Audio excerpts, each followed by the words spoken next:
মঙ্গলবার রাজ্য পরিবহন দপ্তরের উদ্যোগে স্বাধীনতা দিবসকে সামনে রেখে হর ঘর তিরঙ্গা কর্মসূচির অঙ্গ হিসেবে রাজধানী আগরতলা শহরে এক বর্ণাঢ্য ভেহিকেল র্যালি অনুষ্ঠিত হয়।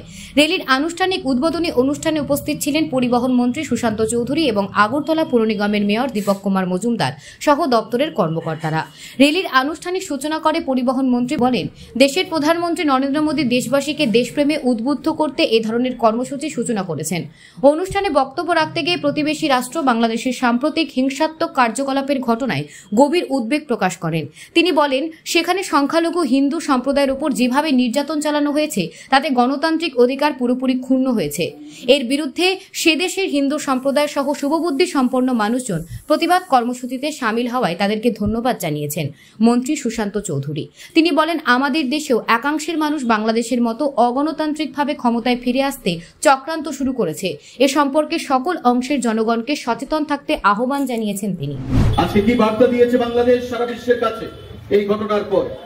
যে বাংলাদেশকে একসময় আমরা একটা গরিব দেশ হিসেবে জানতাম, যে বাংলাদেশকে একটা অনুন্নত দেশ হিসেবে জানতাম, কিন্তু আমাদের প্রতিবেশী রাজ্য আমরা ত্রিপুরা রাজ্য, পার্শ্ববর্তী দেশ বাংলাদেশ, আমরা কখনো বাংলাদেশকে বৈদেশিক শক্তি বা বিদেশ হিসেবে আমরা কখনো আখ্যায়িত করি না।